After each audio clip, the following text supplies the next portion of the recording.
April meeting of the Lafayette City Council. Please stand and join us for the Pledge of Allegiance.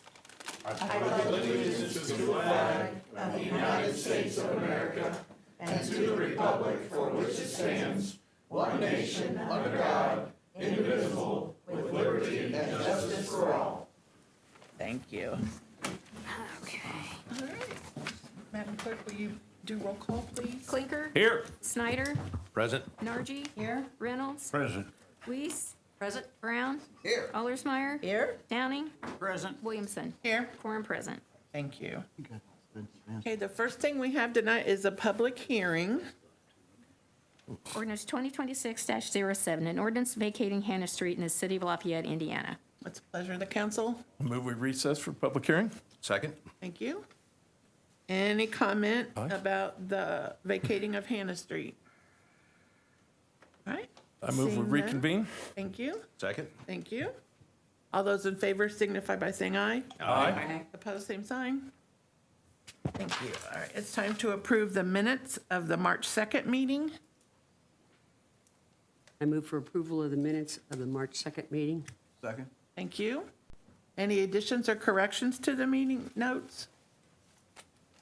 All right, seeing none, all those in favor of accepting the minutes as written signify by saying aye. Aye. Opposed? All right.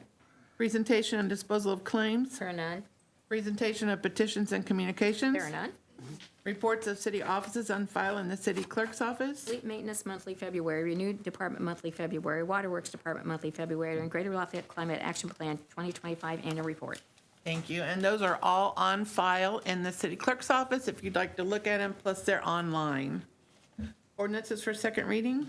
2026-07, an ordinance vacating Hannah Street in the city of Lafayette, Indiana. Council members? I move to hear and approve ordinance 2026-07 on second reading. Second. Thank you. All right, very good. We are here for second reading this month on the vacate of Hannah Street, which we are seeking to vacate so that Hannah Street can be assembled with the parcels that are to the north of Hannah Street, which is all part of the site that we are looking to convey to Right Steps for their new $10.2 million project. So we are on second reading. I'm happy to answer any questions.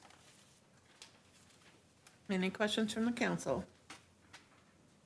Any questions from the public? All right, seeing none, we're ready for a roll call vote. Clinker. Aye. Snyder. Aye. Nargi. Aye. Reynolds. Aye. Weiss. Aye. Brown. Abstain. Allersmeyer. Aye. Downing. Aye. Ordinance passes 7 with 1 abstention. Thank you.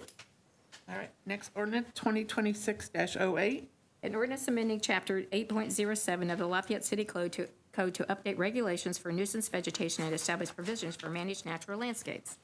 All right, council members? I move that we hear and approve ordinance 2026-08. Thank you. Thank you.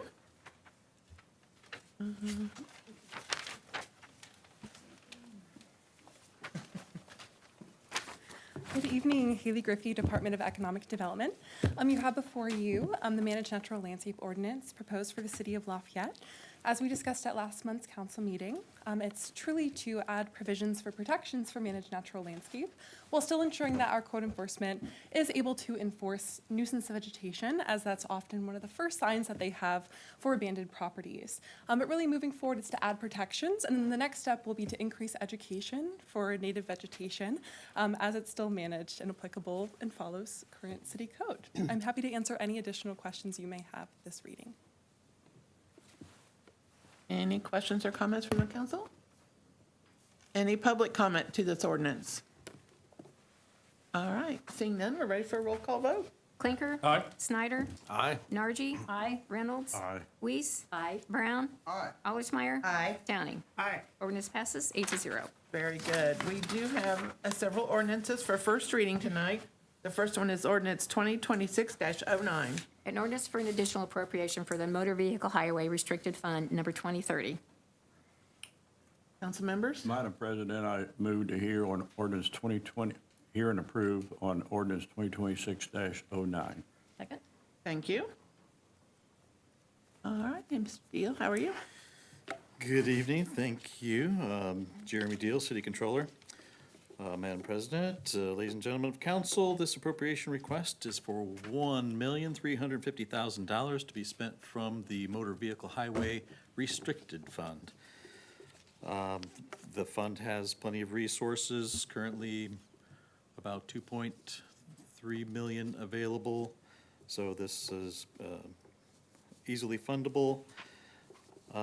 The appropriation request is requested primarily to meet a local match for the Community Crossings Matching Grant that is being pursued this year to renovate Creasy Lane from Greenbush all the way south to State Road 52. That match requirement is $963,384.57. So that leaves about another $387,000 that we can use for other local road projects and improvements as prioritized by the mayor and the engineering office. So I respectfully request your approval for this expenditure of $1.35 million this year. Any questions or comments from the council? Nope. All right. Any questions from the public or comments? All right. Seeing none, we're ready for a roll call vote. Blinker. Aye. Snyder. Aye. Nargi. Aye. Reynolds. Aye. Weiss. Aye. Brown. Aye. Allersmeyer. Aye. Downing. Aye. Ordinance passes 8-0. All right. We need to set a public hearing for this ordinance, and it'll be May 4th at 6:01. So moved. Second. All those in favor signify by saying aye. Aye. Opposed? All right.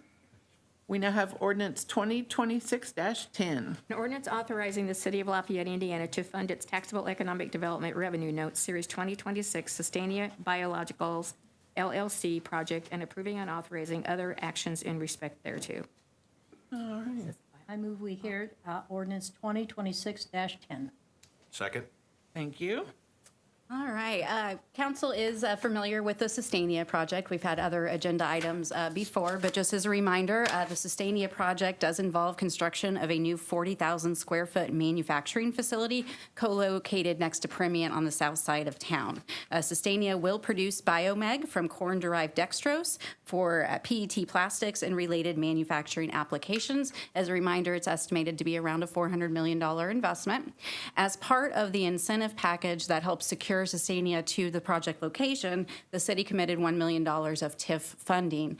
The county committed its own $500,000 of additional TIF funding as well. So what you have in front of you today is an ordinance to effectuate that forgivable loan to Sustainia. So it is a way for us to basically honor our $1 million commitment for Sustainia to bring that project to us. It is structured as a forgivable loan, so up until the time that Sustainia completes the project and satisfies all obligations, it is actually something that could be repaid, but once the plant is open and running, the loan would be forgiven.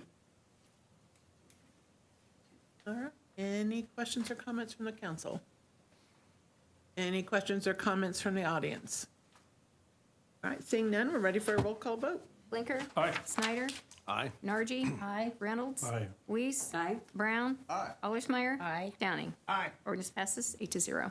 Very good, thank you.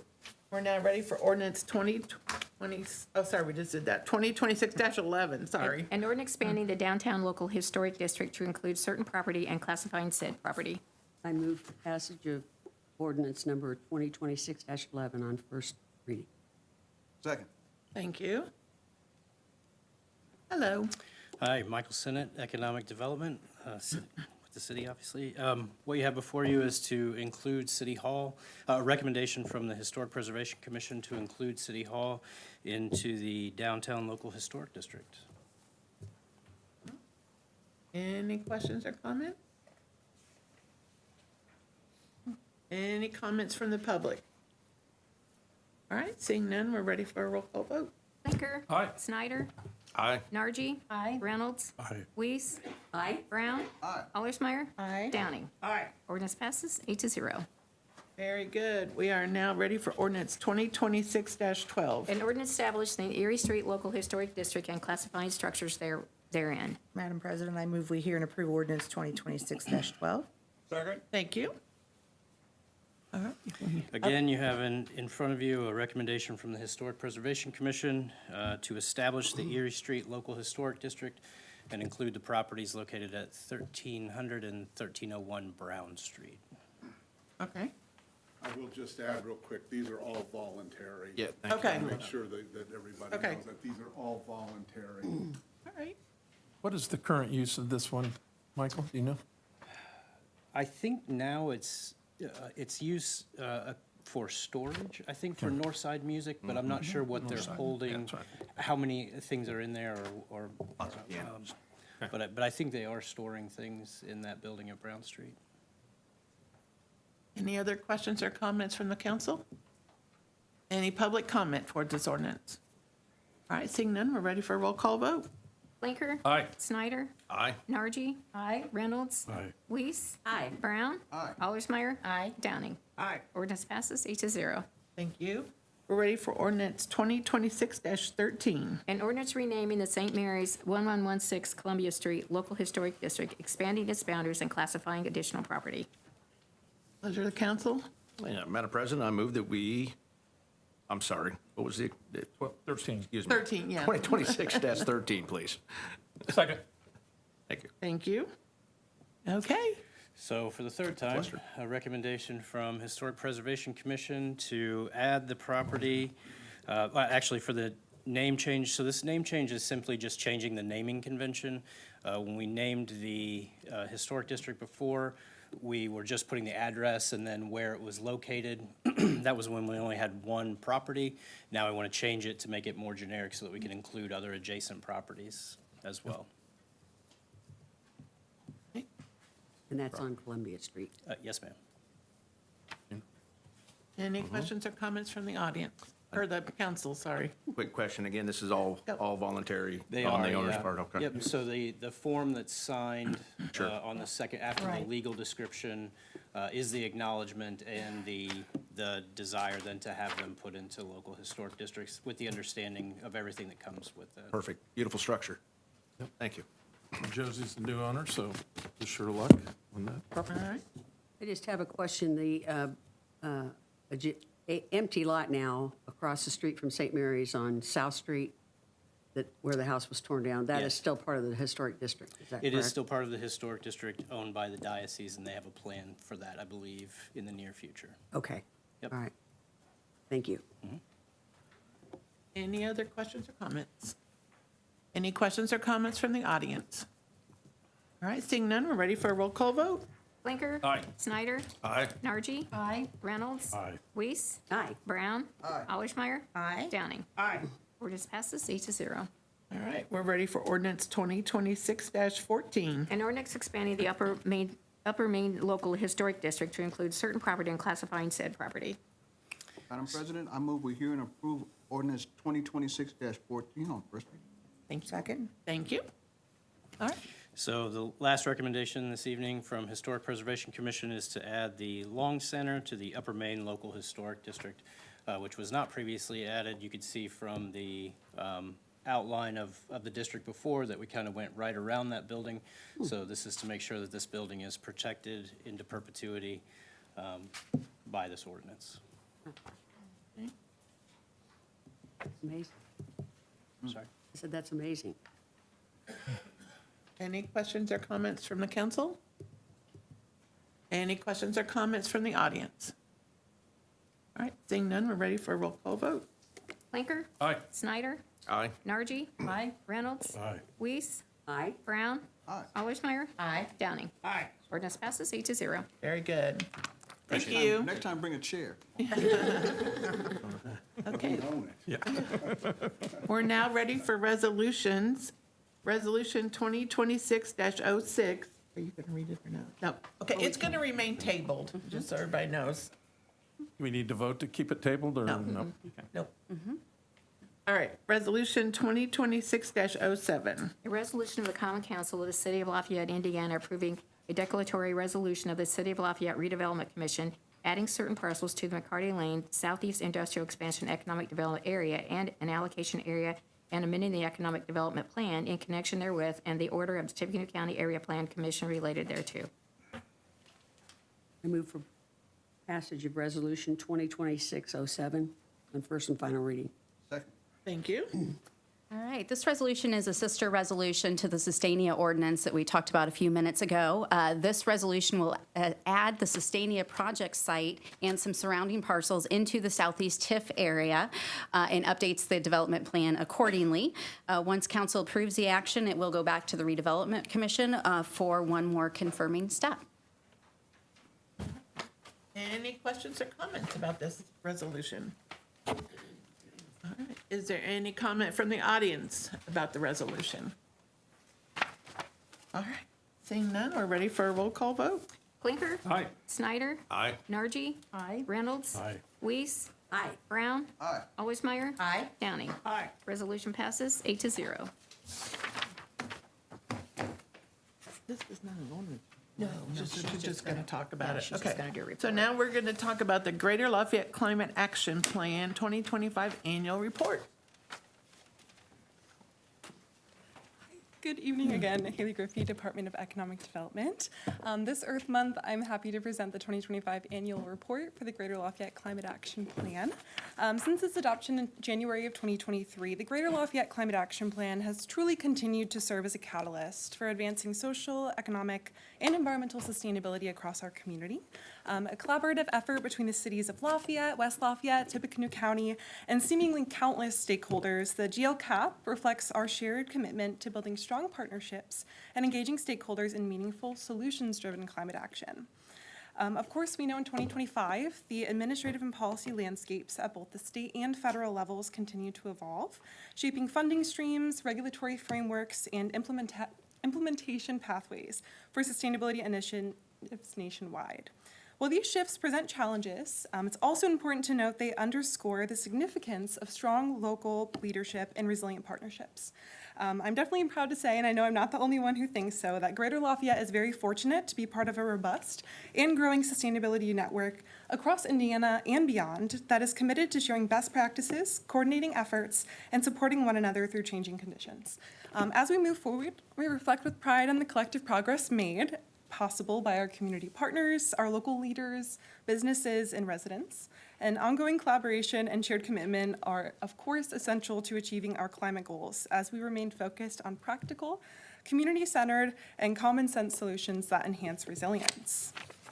Throughout GLCAP planning and implementation, a strong focus was on equity, promoting equity as vulnerable community members often face disproportionate burdens caused by extreme weather events and other implications of a changing climate. Implementation throughout 2025 was of no exception. To further inform equitable plan implementation, the committee sustained and expanded public engagement efforts across the Greater Lafayette area. In June, the committee once again hosted Green Fest, formerly known as the Green Expo, the annual community event led by the cities of Lafayette, West Lafayette, and Tippecanoe County to raise awareness of sustainability initiatives, provide updates on GLCAP progress, and create opportunities for hands-on engagement. This year, Green Fest 2026 is planned for June 6th, 2026, and we have more information on the Green Fest webpage as well. Throughout 2025, committee members also continued supporting and participating in partner-led community events. To name a few, those were Riverfest, D-Trash the Wabash, and E-Waste Day, helping integrate climate and sustainability education into well-established local traditions. In addition, GLCAP representatives also delivered educational presentations and workshops for community organizations, neighborhood groups, businesses, and schools throughout the year, expanding awareness of climate strategies and pathways for local action. I'm also proud to announce that after calculating our current progress with climate action, you may or may not know, there are 4 focus areas within the plan. There are 12 goals and 71 related actions. As of the end of 2025, the cities of Lafayette, West Lafayette, Tippecanoe County, and dedicated partners have initiated progress on 50 of these actions, which is 70% of total actions. As a brief overview of some of these actions within each focus area, for focus area number 1, energy use in the built environment, some actions have included holding public education and outreach campaigns on energy efficiency. As we know, energy costs are rising for residents, and holding education campaigns on what resources are available are becoming ever important. One of these opportunities was our participation in Indiana University's Environmental Resilience Institute's Resilience Cohort. in which we engage residents and nonprofits on high-efficiency technologies for their heating and cooling, such as heat pumps. So we were able to engage residents. We're also working with IU to install a free heat pump in one of the Wabash Center's residential properties as well. And one other project under energy use was providing information about Indiana Energy Saver Program through the Indiana Office of Energy Development, as well as the Indiana Energy Independence Fund, which, if you didn't know, is Indiana's first green bank, and it provides low-interest loans, regardless of credit, to local residents who want to improve energy efficiency or also secure renewable energy for their homes and businesses. One thing we added into the report this year that's different from previous years is also community spotlights. So we wanted to showcase, of course, our community organizations who are and have been taking action. One of these was actually the West Lafayette Public Library, which now has solar panels on the roof. We've also looked at exploring ordinances for green building policies through the U.S. Green Building Council's first ever local green building policy accelerator. We've also achieved Soul Smart designation. So we received bronze and silver in 2025 and gold designation in the start of this year, 2026. Looking forward into transportation, the second focus area, we've also continued to work with City Bus to advance their updates to their long-range strategic plan and offering additional transportation models for not only residents, but also students living all throughout the greater Lafayette area. Additional transportation activities have included investing in trail projects, such as building on the Sagamore Parkway Trail expansion, which advanced further last year, strengthening a key east-west corridor for pedestrians and cyclists. Additionally, increased implementation of roundabouts has happened throughout the city, including the improvements along Park East Boulevard, which included expanded bike infrastructure and the addition of modern roundabouts to enhance traffic safety and flow. Also including education programs for EV adoption.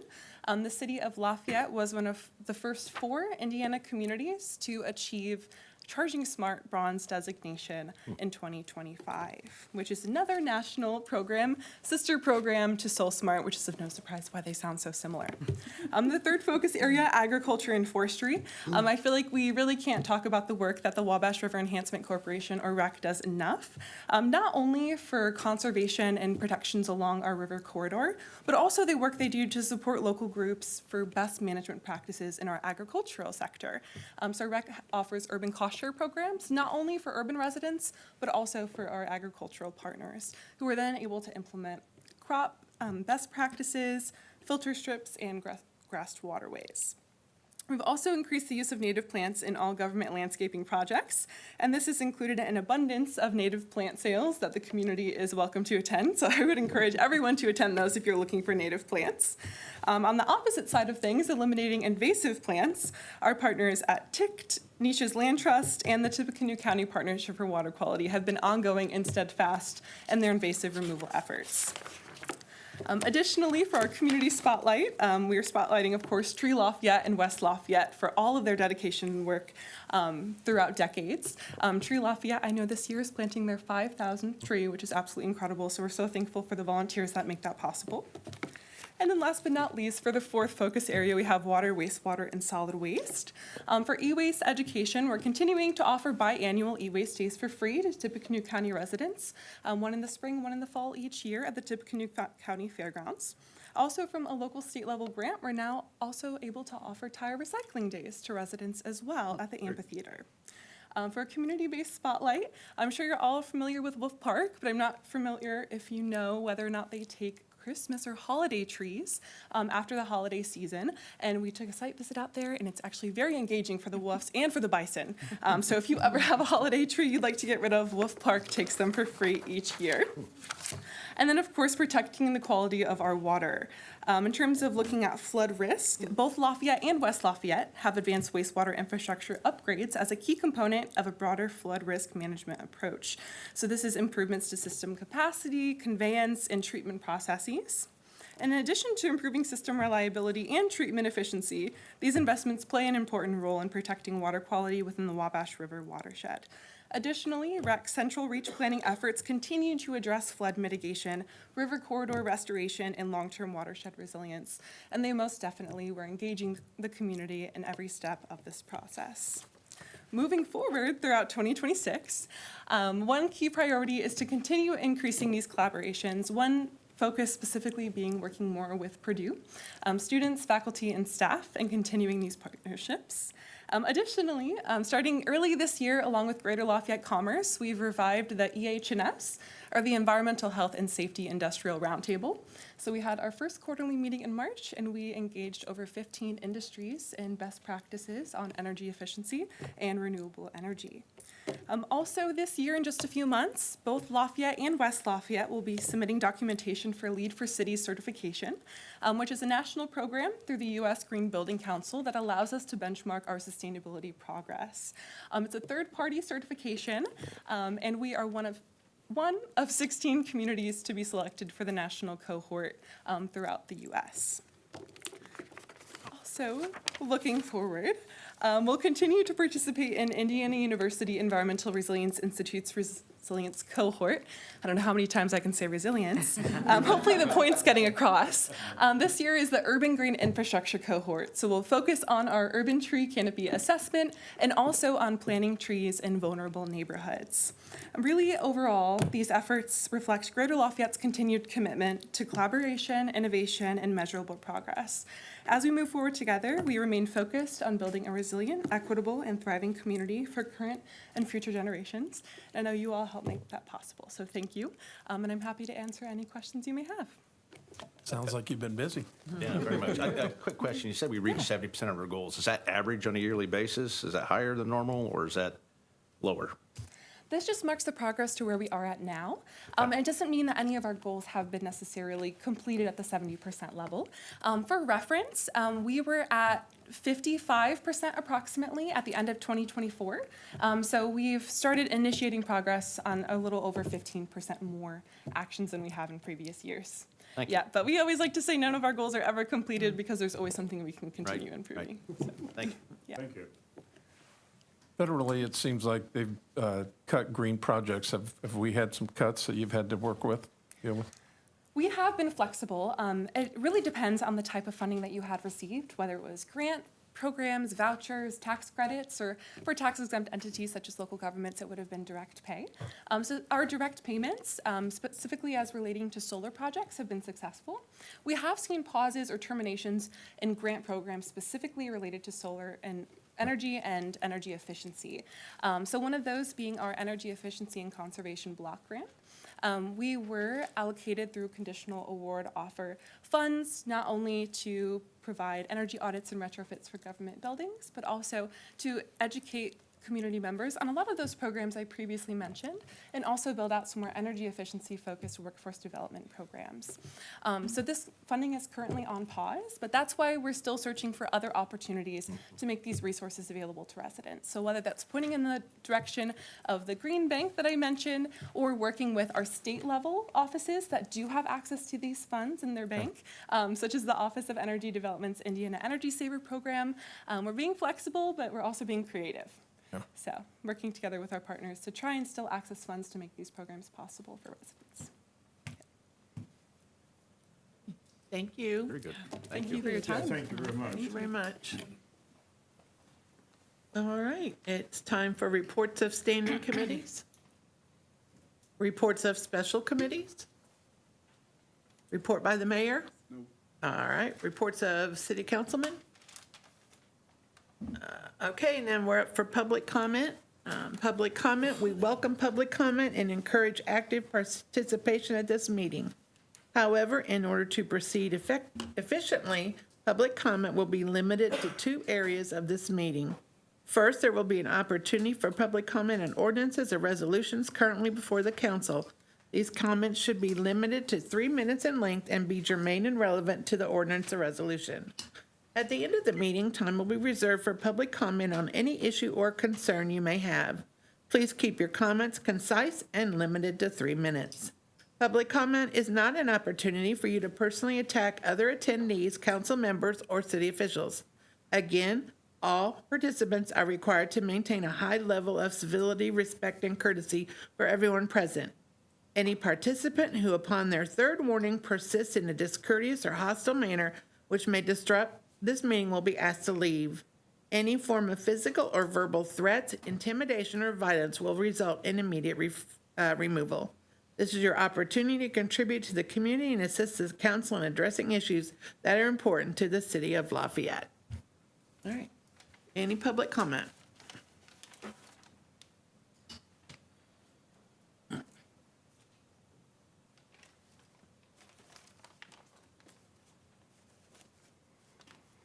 Burl Spigman, 923 South 22nd Street, Lafayette, Indiana. First thing I want to say is thank you, Officer Moss. He's probably not here tonight. He's probably the most respectable policeman I've seen in my 77 years. The only other one in this Lafayette area that I consider a policeman was Mark Thayer. 2 cops. I've been here 30 years. I've never been called a liar by a cop. But this is what this Scott Galloway allows. He allows this shit. Probably some of his relatives might even been cause of this. So I'm telling you right now, I'm not a liar because I was standing beside a policeman in the parking lot on 806 North 11th Street. I was standing there, and he was watching the guy over there remove cars from the sidewalk. Now, I knew who the liar was, but evidently he didn't know that he couldn't see that guy moving the car. Well, he's the liar. And I want to say something right now. I don't see any veterans on this committee. And I don't see anybody on this committee that gives a shit about us veterans. No, we're not going to talk that way. Okay, they don't care for our veterans. Just like they don't care for the kids down in my area. Excuse me, sir. My husband was a veteran, so I take Your husband was, but you wasn't. What I'm saying, the veterans in this city don't get any respect. And you want me to respect somebody running around there in a monkey uniform? I am Please. the president of the American Legion Auxiliary, And sir. you're not going to talk about policemen that way either. Just stop. Why can they call me a liar, but I can't say anything about them? Oh, I see this as communist. You are a communist council, and you live on communist We're road. not going to call Forget names. it. That's 3. Yeah, I think it's. Yeah. Forget it. You're all crooks anyhow. Good night, sir. Respect is a two-way street, Mr. Speaker. F you. Right back at you. Respectfully. All right. We are ready for adjournment. Wait, is there any other public comment? Oh, I'm sorry. Any other public comment? I thought we were. Sorry. Anybody want to follow that? Yeah, exactly. Anybody want to follow that?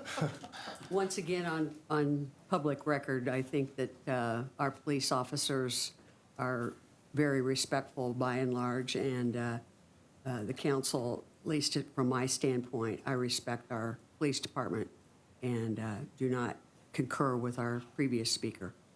I would also like to acknowledge Mr. Downing. He spent, I don't know how many hours with Mr. Speakman, addressing all of his concerns, documenting them, getting photographic evidence, and he's still disgruntled, even though he got everything resolved that he had asked for. So kudos to Mr. Downing for his work, and I'm sorry that it didn't go as you intended this evening. Amen to that. And they're done that. Councilman Aylersmeyer. All right, I guess right. move for adjournment. Do Everybody's we have good. anybody else? Is there any more public comment? Any other Move for comments? adjournment, Madam President. Second. We get a second? Second. All those in favor signify by saying aye. Aye. Opposed, same sign.